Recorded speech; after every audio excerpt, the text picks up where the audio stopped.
You are listening to chartingwealth.com for Tuesday, the 10th of May, 2016. What do we have going on in the market? Well, we always start with IYY, which is an ETF, an exchange-traded fund that tracks the whole market put out by iShares. What do we see going on? Well, on our two-day chart, what we refer to as our long or large chart, what do we see going on? Well, we see that we're still below the two-day trend line, but we have had our first green up candle since the 22nd of April.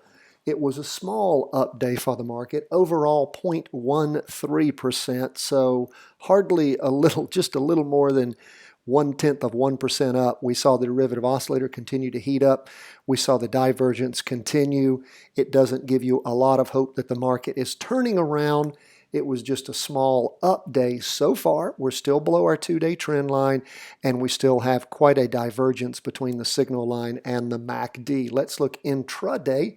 And again, on our Heikin Ashi, our average pace type of candlestick charts, we saw a bottoming occurring on the short chart on the afternoon of Friday the 6th.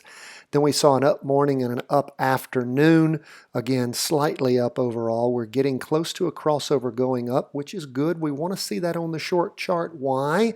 Because we want the short chart to fully back up so that it crosses over going up in the opposite direction of the down chart, and that is the big chart that is going down right now, and then to roll back over going down. When it does, that's our entry point into an inverse or a short trade. What does that mean?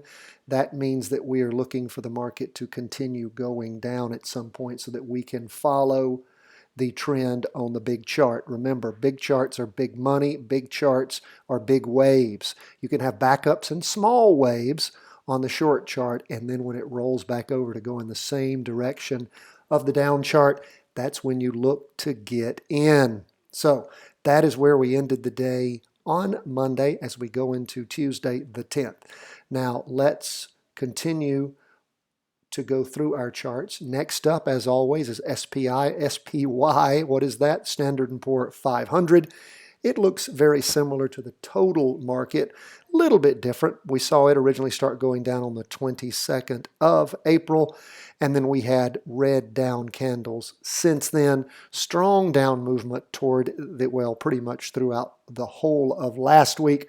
A little bit of an up candle today, 0.08%, so even less up than the total market was for the S&P 500. Lots of big companies, large volume there. That's why it looks somewhat akin to the total market, but is a little different. We see a divergence still occurring between the signal line and the MACD, and the derivative oscillator got even stronger today in its down moves. If we look at our intra-day chart, what do we see going on? We see we have green candles for the last 3 days, green open box candles. 3 half-day periods, so a day and a half. We switched over in the afternoon to a green derivative oscillator, and we're getting very close to a crossover going up on the short or the 4-hour half-day chart, still below the 2-day trend line. Let's continue to watch and see what happens. Same advice goes for the total market, as we were talking about that earlier, as far as when to get in. Now, here's a little bit more of advice, though, before we jump right out of SPY. When people hear the market's going down on the big chart, I will show you, those who are watching, those who are listening, I will tell you, excuse me, what we see going on when we have a reversal in the short term and then a move back over going down, and we can find an entry point in a down move. Many people who've not done a lot of trading or investing say, well, why would I want to get in when something's losing money? Let me show you a little trick here. SPY is an exchange-traded fund that tracks the S&P 500. SH, just as an example, is the ProShares short ETF. It moves in the direct opposite direction, the exact opposite direction of the S&P 500. Why? Because it is a short chart. It is an inverse fund. So When the market's rolling over and going down and you can find an entry point, then you get into an inverse fund. Now you can complicate that by getting into puts and other things, but I'm just trying to keep it simple for right now so that those of you practicing, that's what this is all about. We are not a stock calling service. We're not telling you to go out and spend real money. We're telling you to practice getting into trades.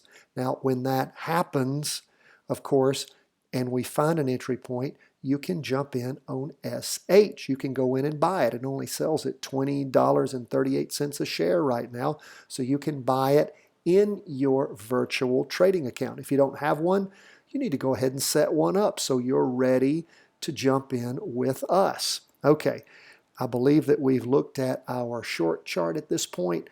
We've looked at the long chart. We are now ready to go to the Qs. What is the Qs? That's the NASDAQ 100. And it had the most up movement for the day, 0.28%.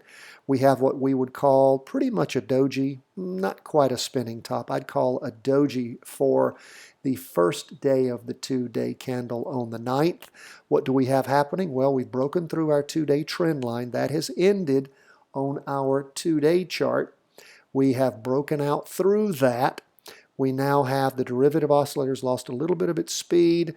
I guess we've seen some, it's hard to tell if there's any converging at all. We're still far apart on our MACD and our signal line, but we do have a breach in our 2-day trend line.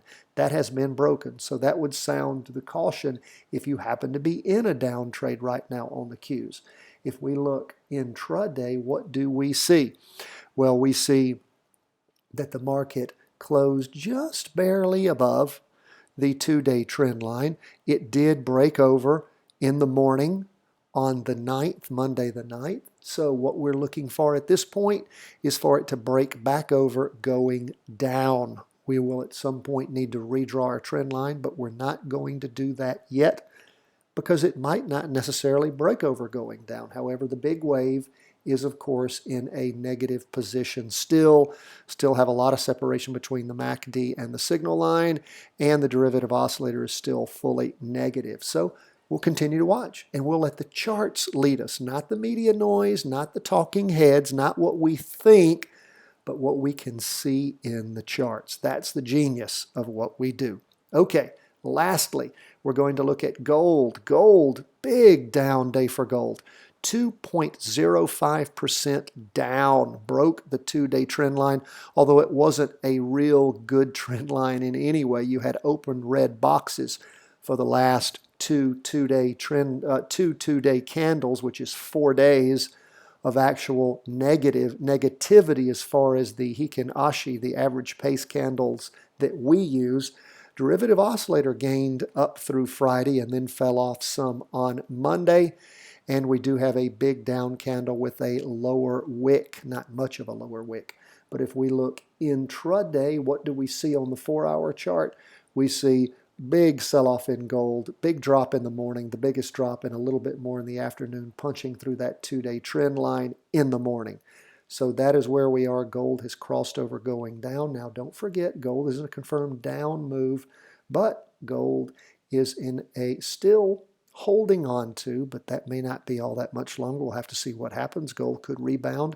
If it rebounds on the short chart and crosses back through going up, then of course we would still be in the positive on the 2-day chart if that happens soon. So you might find a re-entry into an upward play on gold. We'll just have to wait and see, won't we? That is where we ended the day on Monday as we go into Tuesday, the 10th of May. We thank you so much for joining us. Hope you already had a chance to listen to our weekly review and forecast that was put out over the weekend. If you're not, you might want to check that out. If you appreciate what we do, we only ask you to do one thing for us. That is, please go to iTunes, subscribe to our podcast, and even if you don't do that, if you already get it via our newsletter and such, still go to iTunes, give us a 5-star rating, say something nice about us. We so appreciate that. You can also follow us on Facebook, Twitter, Instagram, YouTube, wherever we are. We appreciate you being with us. Thank you so much. If you have questions, concerns, or problems, let us hear from you from chartingwealth.com.